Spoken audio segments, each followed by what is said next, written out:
Hello, എല്ലാവർക്കും പുതിയൊരു വീഡിയോയിലേക്ക് സ്വാഗതം. എല്ലാവരും സുഖമായിട്ടിരിക്കണമെന്ന് വിശ്വസിക്കുന്നു. ഇന്നുണ്ടാക്കുന്നത് നെല്ലിക്ക രസമാണ്. രസം കഴിക്കുന്നത് ഡൈജഷന് ഒരുപാട് ഹെൽപ്പ് ചെയ്യും എന്നുള്ളത് എല്ലാവർക്കും അറിയണ കാര്യമാണ്. അത് നെല്ലിക്ക വെച്ചിട്ടുള്ള രസം കൂടി ആവുമ്പോൾ പിന്നെ പറയണോ? നെല്ലിക്കയിൽ ഒരുപാട് ആൻറ്റി ഓക്സിഡൻസ് ഉണ്ട്. അതുകൊണ്ട് തന്നെ ഡെയിലി ഒരെണ്ണം കഴിക്കുന്നത് വളരെ നല്ലതാണ് ശരീരത്തിന്. ഇത്രയധികം ഔഷധ ഗുണങ്ങളുള്ള ഈ നെല്ലിക്ക വെച്ചിട്ടുള്ള രസം എങ്ങനെ ഉണ്ടാക്കുകയെന്ന് നോക്കിയാലോ? രസത്തിന് വേണ്ടിയിട്ട് ആദ്യം തന്നെ നമുക്ക് കുറച്ച് പരിപ്പ് വേവിച്ചെടുക്കണം. അതിന് വേണ്ടിയിട്ട് ഞാനിവിടെ ഒരു 1/4 കപ്പ് പരിപ്പ് നന്നായി കഴുകി വൃത്തിയാക്കി നമ്മൾ രസം വയ്ക്കാൻ ഉദ്ദേശിക്കുന്ന പാത്രത്തിലേക്കിട്ട് ആവശ്യത്തിനുള്ള വെള്ളം കൂടെ ഒഴിച്ചു വെച്ചിട്ടുണ്ട്. ഇനി അതിലേക്ക് ഒരു 1/4 ടീസ്പൂൺ മഞ്ഞൾപ്പൊടി, 1/4 ടീസ്പൂൺ കായംപൊടി, 1/4 ടീസ്പൂൺ ഉലുവപ്പൊടി, 1/4 ടീസ്പൂൺ ജീരകം പൊടി, 1/2 ടീസ്പൂൺ മല്ലിപ്പൊടി, 1/4 ടീസ്പൂൺ സാമ്പാർ പൊടി, ഒരു തണ്ട് കറിവേപ്പിൻ്റെ ഇല, 1/2 ടീസ്പൂൺ വെളിച്ചെണ്ണ, ഇതെല്ലാം കൂടി ചേർത്ത് നമുക്ക് ഈ പരിപ്പ് നന്നായിട്ടൊന്ന് വേവിച്ചെടുക്കണം. ഒരു 1/4 ടീസ്പൂൺ സാമ്പാർ പൊടി ഞാനിതിൽ ചേർത്തുണ്ട്. ഈ സാമ്പാർ പൊടി ചേർക്കുമ്പോൾ രസത്തിന് വേറെ തന്നെ ഒരു ടേസ്റ്റാണ്. ഇതെൻ്റെ അമ്മയുടെ അടുത്തുനിന്ന് കിട്ടിയിട്ടുള്ള ടിപ്പാണ് കേട്ടോ.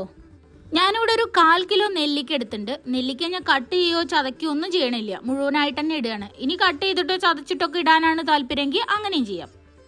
പിന്നെ വേണ്ടത് നമ്മൾ സാധാരണ രസത്തിൽ ഉപയോഗിക്കണ വെളുത്തുള്ളി ചതച്ചത്, ഒരു 3-4 പച്ചമുളക് നീളത്തിലരിഞ്ഞത്, ഒരു ചെറിയ തക്കാളി നീളത്തിലരിഞ്ഞത്, അതുപോലെ തന്നെ 1 ടേബിൾ സ്പൂണ് കുരുമുളക് ചതച്ചത്. പരിപ്പ് ഇവിടെ നന്നായി വെന്ത് വന്നിട്ടുണ്ട്. ഇനി ഈ പരിപ്പിലേക്ക് നമുക്ക് കഴുകി വൃത്തിയാക്കി വെച്ചിട്ടുള്ള നെല്ലിക്ക ചേർക്കാം. കൂടെ തന്നെ അരിഞ്ഞു വെച്ച പച്ചമുളകും തക്കാളിയും ചതച്ച കുരുമുളകും വെളുത്തുള്ളിയും കൂടെ ചേർക്കാം. ഇനി ഇതെല്ലാം കൂടെ നന്നായിട്ടൊന്ന് ഇളക്കി യോജിപ്പിക്കാം. ഇനി രസത്തിന് ആവശ്യമുള്ള ഉപ്പും കൂടെ ചേർത്ത് ഒന്നും കൂടെ ഒന്ന് ഇളക്കി യോജിപ്പിക്കണം.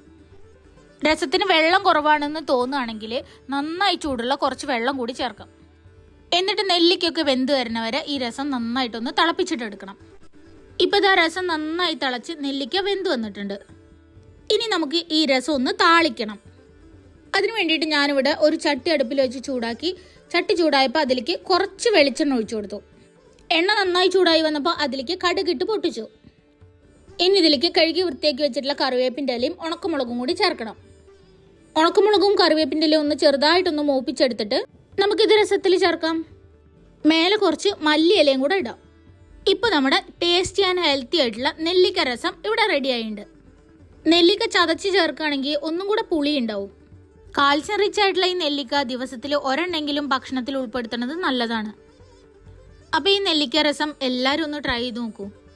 വീഡിയോ ഇഷ്ടപ്പെടുകയാണെങ്കിൽ ലൈക്ക് ചെയ്യാനും ഷെയർ ചെയ്യാനും കമൻറ്റ് ചെയ്യാനും ഒന്നും മറക്കരുതേ. അപ്പോൾ ഇനി പുതിയൊരു വീഡിയോയിൽ വീണ്ടും കാണുന്നവരെ ബൈ.